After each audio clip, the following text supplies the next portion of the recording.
একলা চলো রে। কিন্তু কেন? ডাক শুনে কেউ এলো না? সোজাসুজি বলি, 2026-এ বাংলায় কংগ্রেস একাই 294 আসনে লড়াইয়ের প্রস্তুতি নিচ্ছে। 26-এর বিধানসভা নির্বাচনে সব আসনেই একা লড়তে চান প্রদেশ কংগ্রেসের সভাপতি শুভঙ্কর সরকার।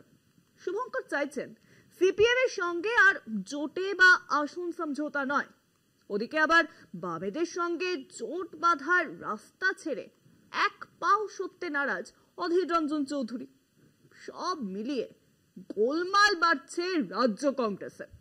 এসবের পাশাপাশি ঘর গুছিয়ে নিতে শরিকদের সঙ্গে সিপিএম নেতৃত্ব আলোচনায় বসবে 19 আগস্ট।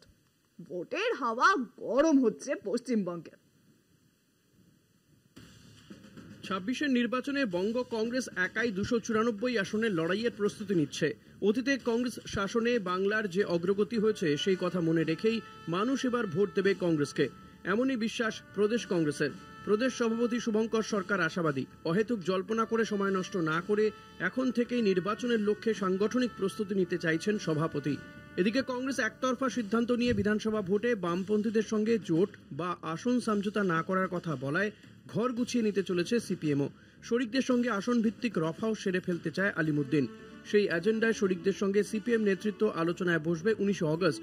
সাধারণত দলগতভাবে নেওয়া কংগ্রেসের কোনো সিদ্ধান্তই অভ্যন্তরীণ বিবাদ ছাড়া গৃহীত হয় না, এই ক্ষেত্রেও হচ্ছে না। প্রদেশ কংগ্রেসের প্রাক্তন সভাপতি তথা কংগ্রেস ওয়ার্কিং কমিটির সদস্য অধীর চৌধুরী সরাসরি সিপিএম এর সঙ্গে জোটের পক্ষেই সওয়াল করেছেন। তার কথা, বামেরা সাম্প্রদায়িক নয়, আমি সিপিএম এর সঙ্গে জোট করার পক্ষপাতী। আমি এখনো সিপিএম এর সঙ্গে জোট করার পক্ষপাতী দৃঢ়তার সঙ্গে বলছি। আমাকে যদি ব্যক্তিগত জিজ্ঞেস করা, আমার পার্টি কি করবে জানি না, পার্টির কথা পার্টি যা করবো আমি তাই করবো। কিন্তু আমি সেদিন যা করেছি কোনো ভুল করিনি। গত লোকসভা নির্বাচনে বামেদের সঙ্গে জোট করে কোনো ভুল করিনি। আজও বামেদের সঙ্গে আমার সম্পর্কের কোনো বিঘ্ন ঘটেনি। আরও একটি সম্ভাবনা গোকুলে বাড়ছে। চলতি রাজনৈতিক পরিস্থিতিতে কংগ্রেসের সঙ্গে তৃণমূলের সম্পর্কের উষ্ণতা বেড়েছে।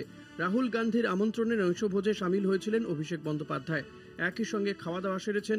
আর তার জেরেই বঙ্গ রাজনীতিতে নতুন জল্পনা, বিধানসভার আসন্ন নির্বাচনে কি তৃণমূলের সঙ্গে জোট বা আসন সমঝোতা করবে প্রদেশ কংগ্রেস?